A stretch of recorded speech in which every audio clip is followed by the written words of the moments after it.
Hi, I'm Kristen, and welcome to Murder, She Joked. This is Birds of a Feather, Part 2. When last we left Jessica, she was just about to interview Howard to get his side of the story. But I just said that. I mean, didn't you hear me say that? Didn't I just say that? I mean, what am I, in an echo chamber here? Look, just get it done, okay? Mom. Bye. You've got 10 minutes.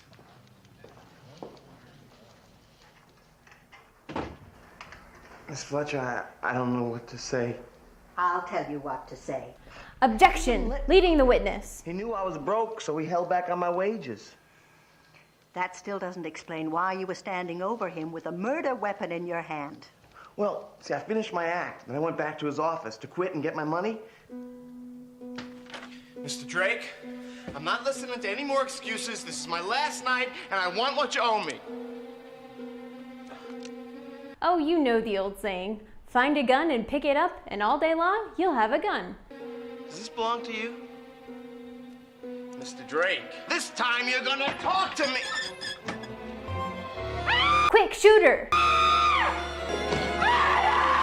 Catch that killer! All I could see was my picture on page 1, getting busted in a dress. It's great. We can put it in our wedding album next to my mugshot. Oh, Howard, I am so relieved. We've only had one killer in our family, 1777, I believe, and the redcoat shot first. We've had a lot of embezzlement, though, and a conch fighting ring. I wonder what Miss Stevenson was doing there. Well, everybody knew that Mr. Drake and Barbara worked late. A lot. Together. I get the idea. Intercourse. Now, look, I've got the name of a very good lawyer. And is there anything else you need? How about a pair of pants? Well, hello, Mrs. Fletcher. We've established the time of death. Oh, now we're getting somewhere. Drake was killed between 9:50 and 10:05. 15 minutes. Isn't that a little precise? That's when York was performing. The banging of his drums covered the sound of the shot. Yeah, but... Bye. What is it about that woman that makes me nervous? I think she's kind of cute. Hard to tell if Charlie's blushing here or if he just has rosacea. J.B. Fletcher, isn't it? Hi, Bill Patterson. Nice to meet you. I did a little checking on you, you know.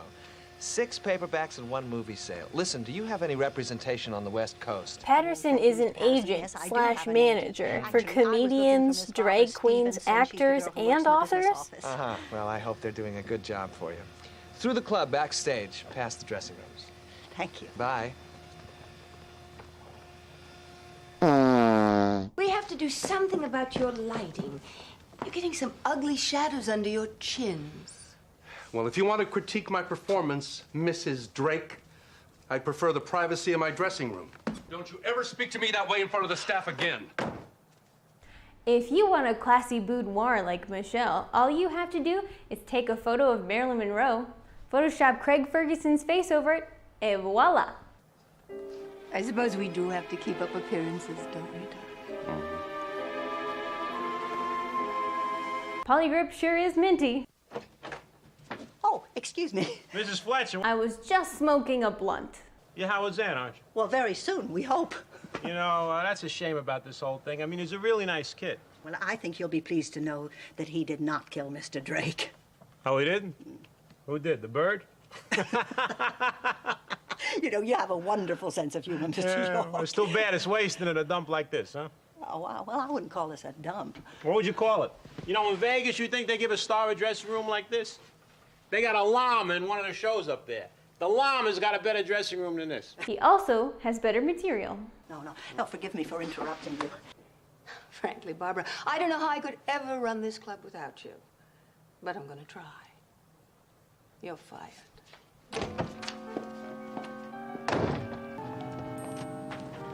Could I give you a lift? No, weirdo, you're not driving. Jump in, it's my treat. Thanks. I, did hear something. I wouldn't tell a soul. Well, Mr. Drake was already dead when Howard came in the room. I wouldn't be surprised if she did it. Mrs. Drake? Well, I suppose she would inherit the club. But she seems such a nice lady. Nice. Lucretia Borgia in first. Catherine Medici in sequins, obscure historical figures in fancy clothes. But I thought... Oh, now don't ever say you heard this from me, but I wouldn't put it past Bill Patterson to kill him. Oh, Mr. York's agent. Yeah, why would he? The contract. Big offers were coming in for Freddie. I am talking about mega bucks. Except that Mr. Drake wouldn't let him out of the contract. This episode brought to you by Megabucks, the Reagan-era stimulus plan. Megabucks, now accepted nowhere. You kept me waiting. Is this a sign of things to come? I think the location scout for this scene could have found somewhere with a few more droppings. I can still see bits of cement. I thought we should get our story straight for that Mrs. Fletcher. She is determined to get Howard off the hook by putting someone else on. Well, surely not me. Nor me. Why, you don't know how much better I feel now that we've talked. Me too, John. $5 says Mrs. Drake's hair smells like wet puppies. I caught you. Any result on the nitric acid test? It was negative, Mrs. Fletcher. Oh, negative. That means he didn't fire the gun. Well, maybe he was wearing gloves. Well, if he'd worn gloves, his fingerprints wouldn't have been all over the gun. I mean, you can't have it both ways, Lieutenant. Why are old ladies always trying to make capes happen again? Also, I'm not sure about the time of death. Now, that's one thing I am sure. Well, can you prove that scientifically? Let's try it with music. Now, let's just pretend that one of the girls is dancing. You're listening to The Keyboard Station on KSIO The Sample. Once again, please, Charlie. We all heard it, Mrs. Fletcher. With the door closed, with the door open. What, you thought opening the door would muffle the sound? Going across the stage. Face it, Mrs. Fletcher. Hey, Lieutenant, wait a minute. I mean, what the hell is going on here? A detective audition?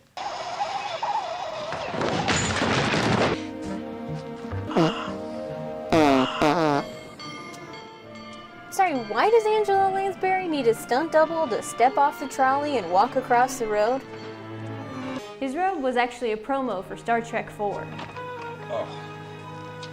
Oh, dear. I woke you up. Yeah, well, when I work all night, I sleep a little during the day, or at least I try to.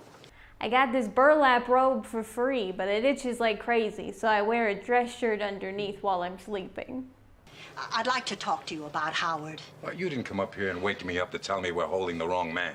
You already know who you are. Mrs. Fletcher, you're a bright gal. You would have been a great cop. But look, this is the real world, so please, just leave the police work to us. The last thing in the world I want to do is to interfere, Lieutenant. The rope that was holding the stage light was eaten through by acid. It was not an accident. Oh, dear. Somebody wanted to kill Mr. York. I don't know how to thank you, Mrs. Fletcher. Well, just so you know, if you jump bail, the state of California has an option on my next 4 books. And the name is Jessica. Where are you going? I'm going to a public park. Everyone's pretending it's a driving range. Oh, good shot. Oh, my, what a nice dog. What's his name? Fritz, but be careful. He's had attack training. It's one of the less popular Petco classes. Do please accept my condolences. Your husband's death must have been a terrible shock. Let me set you straight, lady. I didn't kill my husband. Oh, I'm sorry. Did I suggest that?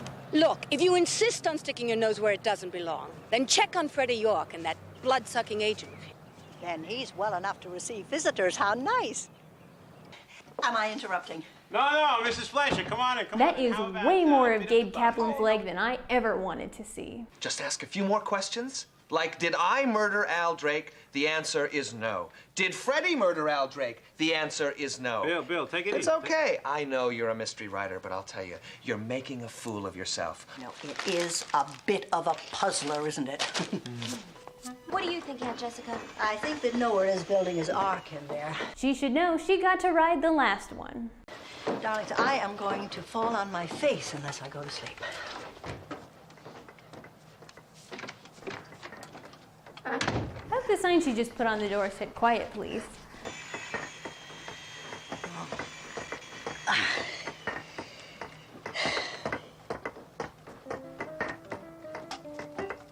Of course.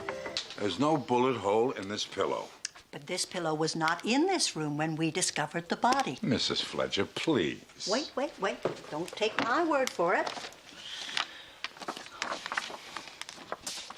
Look, no pillow. These are police photographs. Where did you get them? Your partner, Charlie. Along with some pictures of himself I had to send to Dr. Seth Hazlitt. You know, he's really a very nice man. Then someone put this pillow in here after the investigation. Because Drake's pillow was damaged by the shot. I don't know if you've noticed, but the settees in all the dressing rooms match. Probably a bulk purchase. Lieutenant, would you help me to demonstrate something? You haven't moved, have you? I haven't moved. Well, the inspector's beanbags finally dropped. What are you trying to do, kill me? You moved. Of course I did. That was great. I really enjoyed that. That was very theatrical, diving off the stage when you didn't have to. That doesn't mean I had anything to do with what happened to Al Drake. You know what? I'd like to stay around and talk, but I got to fly to Vegas. I hope my arms don't get tired. You're beautiful. I think you made one very serious mistake. I don't have time for this. I have a plane to catch. You were afraid that someone would notice that the pillow was gone from Mr. Drake's room and that they would figure out what had happened. So you brought in the pillow from your room. Yeah, well, you call it murder. I call it a career move. Look at me. What do you see? I'm not just another comedian. I'm Freddie York. I'm the first guy that did his own rim shots. Maybe don't lead with that. I'm like the Edison of comedy. I'm Robert Fulton on the drums. Self-rim shots are the same as inventing a steamboat. So Al Drake sees me one Sunday night. He says, "Kid, you're good. Here's a long-term contract. It's your shot." He gave me a shot. I gave him a shot. Ba-dum-bum. He just did a rim shot with his mouth. That's the saddest thing I've ever heard. It's too bad. I could have knocked him dead. I'm sure you would have. Did she just console a murderer? I now pronounce you man and wife. So the only people that came to their wedding were Aunt Jess, co-workers from the place Howard just left, and the cop who lazily tried to pin murder on Howard? And the bride is wearing a suit? That's the saddest thing I've ever heard. I got big news for you, baby. I've been on the phone for an hour. I got you a job. No way, Bill. I'm not wearing any more dresses. Forget the dresses. This is an acting job. 2 days a week on a soap. They're set for life. It's in Hollywood. Starts on Monday. What do you think, Aunt Jessica? Well, I don't usually give advice, but... Ah, my slipped disc. I say, go for it. And they never saw any of those people again. Thank you so much for watching Murder, She Joked. Tune in next time for My Johnny Lies Over the Ocean, starring Leslie Nielsen. Special thanks to Adrian at Practice Studios for letting me use all of his stuff.